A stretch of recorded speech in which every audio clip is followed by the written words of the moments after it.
American president Joe ബൈഡന് Covid സ്ഥിരീകരിച്ചു. Las വേഗാസിലെ തെരഞ്ഞെടുപ്പ് പ്രചാരണ പരിപാടിക്കിടെ ശ്വാസ തടസ്സം നേരിട്ടതിനെ തുടർന്നുണ്ടായ പരിശോധനയിലാണ് അദ്ദേഹത്തിന് കോവിഡ് ഉണ്ടെന്ന് മനസ്സിലായത്. അമേരിക്കയിലെ വൈറ്റ് ഹൗസിന്റെ മുന്നിൽ നിന്നും മധു കൊട്ടാരക്കര തത്സമയം ചേരുന്നു. Madhu, good morning. ഈ വൈറ്റ് ഹൗസിന്റെ ഉള്ളിൽ ഇപ്പോൾ രാഷ്ട്രപതി ഉണ്ടോ?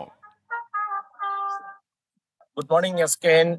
ജോ ബൈഡൻ ഇപ്പോൾ വൈറ്റ് ഹൗസിലില്ല. അദ്ദേഹം ലാസ് വേഗസിൽ നിന്ന് എയർഫോഴ്സ് വണ്ണില് തിരിച്ചു വന്നുകൊണ്ടിരിക്കുകയാണ്. അല്പം മണിക്കൂറുകൾക്ക് മുമ്പാണ് ജോ ബൈഡന് കോവിഡ് സ്ഥിരീകരിച്ചിരിക്കുന്നത്. ലാസ് വേഗസിലെ തിരക്കിട്ട തെരഞ്ഞെടുപ്പ് പ്രചാരണ പരിപാടികളുമായിട്ടായിരുന്നു അദ്ദേഹം പോയിരുന്നത്. അദ്ദേഹത്തിന് മറ്റ് ആരോഗ്യ പ്രശ്നങ്ങളൊന്നുമില്ല എന്ന് വൈറ്റ് ഹൗസിന്റെ ഔദ്യോഗിക സ്ഥിരീകരണവും വന്നിട്ടുണ്ട്. അദ്ദേഹം ഡെൽവേറിലെ അദ്ദേഹത്തിന്റെ ഭവനത്തിൽ നിന്ന് ഇനിയും വരുന്ന ദിവസങ്ങളിൽ ഒരു പ്രസിഡന്റ് എന്നുള്ള നിലയിലുള്ള ചുമതലകൾ വഹിക്കുമെന്നാണ് പറഞ്ഞിരിക്കുന്നത്. ലാസ് വേഗസിലെ ഈ തെരഞ്ഞെടുപ്പ് പ്രചാരണ പരിപാടികൾ ഈ ശനിയാഴ്ച മുൻ പ്രസിഡന്റ് ഡൊണാൾഡ് ട്രംപിന് നേരെ നടന്ന വധശ്രമത്തിന് ശേഷമുള്ള ഈ തെരഞ്ഞെടുപ്പ് യോഗങ്ങളായതുകൊണ്ട് ഏറെ കരുതലോടുകൂടിയാണ് ജോ ബൈഡൻ ഈ യോഗങ്ങളിലെല്ലാം സംസാരിച്ചത്. പ്രത്യേകിച്ച് വ്യക്തിപരമായ രീതിയിലുള്ള ആക്രമണങ്ങൾക്ക് മുതിരാതെ നിന്ന ജോ ബൈഡൻ എന്നാൽ ഒരു സമയത്ത് അദ്ദേഹത്തിന് നിയന്ത്രണം വിട്ടു പോവുകയും ചെയ്തു. അദ്ദേഹം ഡൊണാൾഡ് ട്രംപ് പറയുന്നതെല്ലാം കള്ളമാണെന്ന് പറയേണ്ടി വരുന്ന ഒരു അവസ്ഥ വന്നിട്ടുണ്ട്.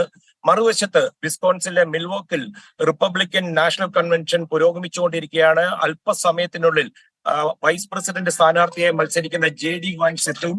ഇതോടൊപ്പം അദ്ദേഹത്തിന്റെ പ്രിയതമയും ഇതാദ്യമായിട്ടായിരിക്കും ഇത്ര വലിയൊരു കൺവെൻഷനെ അഭിസംബോധന ചെയ്ത് സംസാരിക്കുക. ഇന്ത്യൻ വംശജയായ ഉഷയാണ്. തന്നെയുമല്ല, ഇന്നത്തെ ദിവസം റിപ്പബ്ലിക് കൺവെൻഷനിൽ ഇന്ത്യൻ വംശജരുടെ ഒരു വലിയ പ്രകടനമായിരുന്നു. നിക്കി ഹെയ്ലിയും വിവേക് രാമസ്വാമിയും അല്പസമയം മുമ്പ് തന്നെ സംസാരിച്ചു. എസ്കെനെ ഇവിടെ ഒരു പ്രധാന കാര്യം നമുക്ക് ലോകം മുഴുവൻ പ്രത്യേകിച്ച് യൂറോപ്യൻ രാജ്യങ്ങൾ ഉറ്റുനോക്കുന്നത് JD വാൻസ് വർഷങ്ങളായിട്ട് ഈ യുക്രൈൻ യുദ്ധം തുടങ്ങിയതിനു ശേഷം യുക്രൈന്റെ ഒരു കടുത്ത വിമർശകനാണ്. അതുകൊണ്ട് തന്നെ യൂറോപ്യൻ രാജ്യങ്ങൾ JD വാൻസ് യുക്രൈനുമായിട്ടുള്ള സമീപനം എന്തായിരിക്കുമെന്ന് പറയുമെന്നുള്ളൊരു ഭയമുണ്ട്. തന്നെയുമല്ല, ഇന്നലെ ഡൊണാൾഡ് ട്രംപിന്റെ ഒരു പ്രസ്താവന തായ്വാനെതിരെയും വന്നിട്ടുണ്ട്.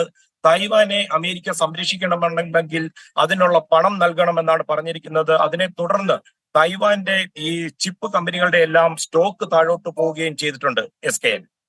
Okay, thank you. മധു കൊട്ടാരക്കരയാണ് അമേരിക്കയിലെ പ്രസിഡന്റിന്റെ ആസ്ഥാന കേന്ദ്രമായ വൈറ്റ് ഹൗസിന് മുന്നിൽ നമുക്കൊപ്പം